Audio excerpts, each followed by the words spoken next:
ওই যে কি কাণ্ড, এটা না আমার কথা।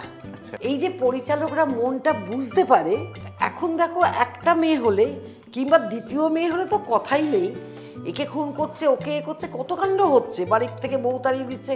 আরেকটা জিনিস বলো, যে এদের সাথে কাজ করেছো, এই জন্য তুমি বিশ্বজিৎদার গল্প বললে, তারপর তোমাকে অন স্ক্রিন যেরকম পরান্দার সাথে তোমাকে অনেক কিছুতে দেখা গেছে, তারপর তোমার আরো কিছু অভিনেতা বিশ্বজিৎ চক্রবর্তীকে দেখেছি আমরা, আর তোমার একটা ফেমাস ডায়লগ আছে, দেখো কাণ্ড, এই একটা কি কাণ্ড আর ইস্কি লজ্জা।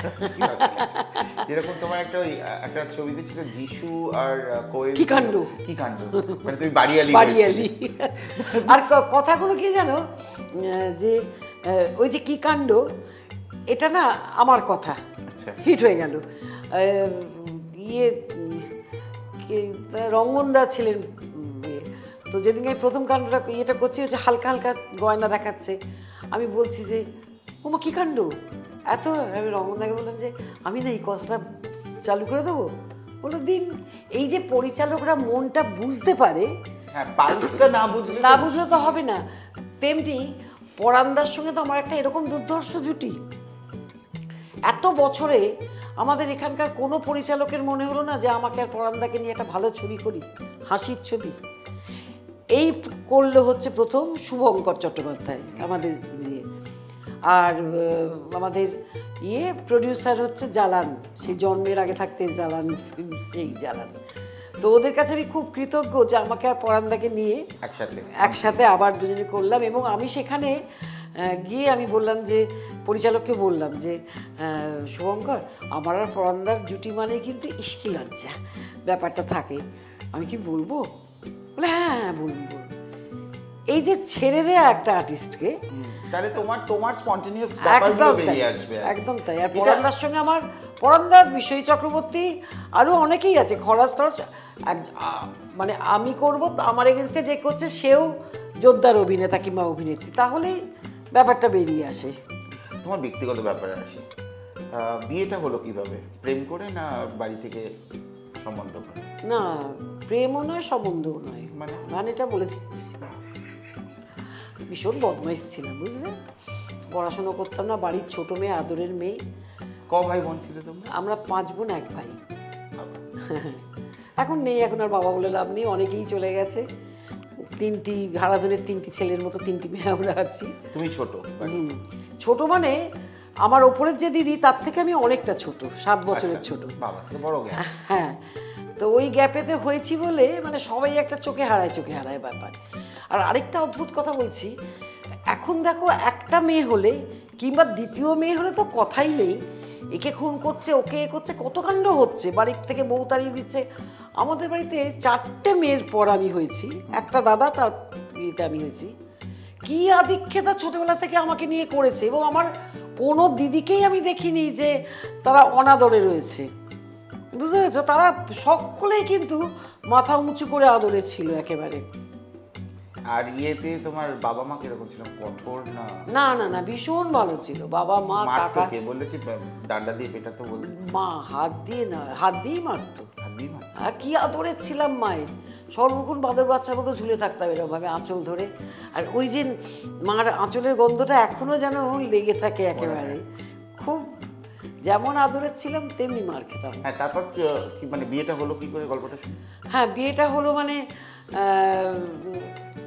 মেজদির বড়দির বিয়ে হলো প্রথমে। এখন বাড়িতে 5টা মেয়ে, সবাই তখন বিয়ে টিয়ে পাশ করেছে, এরা যার সম্বন্ধ আসছে তাকে বাবা দিয়ে দিচ্ছে, এরকম একটা অবস্থা। আর আমাদের বাড়িটা বললাম না যে এটাও তো বলে না কন্যাদায়গ্রস্ত পিতা, না সেরকম ছিল না, কিন্তু যার সম্বন্ধ আসছে ভালো সম্বন্ধ দিয়ে দিচ্ছে বিয়ে, যে কন্যাদায়গ্রস্ত, দেরি করে লাভ নেই। হ্যাঁ ঠিক আছে, মেয়েদের জিজ্ঞেস করা হচ্ছে চাকরি করবে না বিয়ে করবে, বিয়ে করবো। ও আমার মতো ডাঁটিয়াল কিন্তু কেউ ছিল না যে কাজ করব। আমার মেজদি ছিল, খালি মেজদি ছিল যে আমি কিছু নিজে করব। তা দিদিভাই বিয়ে টিয়ে পাস করলো, দিদিভাই একটা সম্বন্ধ এলো। আর আমাদের বাড়িতে না বারবার দেখতে বসতে আসা হয়নি আর কি, একবারই। হ্যাঁ, আনন্দবাজার থেকে দেখেছে, দেখে দেখতে এসছে, পছন্দ হয়ে গেছে, দিদিভাইয়ের বিয়ে হয়ে গেল। মেজদি বললো যে আমি চাকরি করবো, আমি একটু ব্যবসা করবো, এ করবো, সরিয়ে দাও।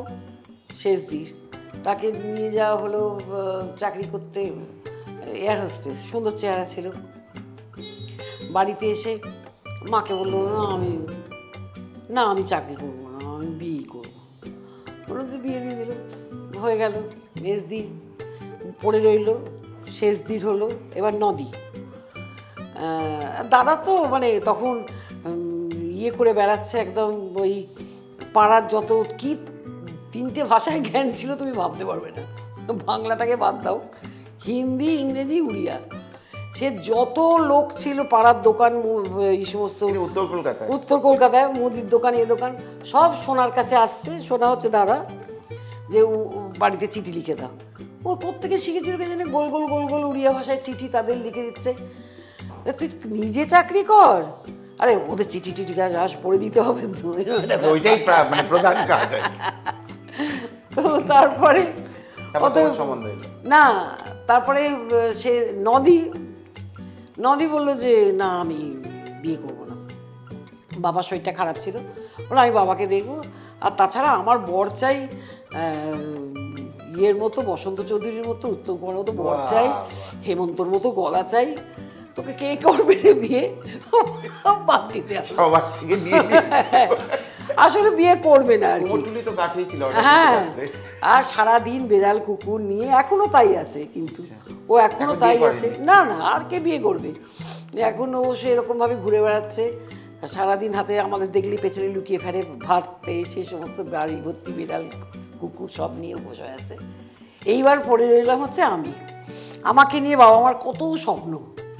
আমি কেউ ভাবে ডাক্তার হব, কেউ ভাবে ইঞ্জিনিয়ার হব, কেউ ভাবে। আমি বললাম আমি সব হব, দাঁড়াও আগে বিয়েটা দাও।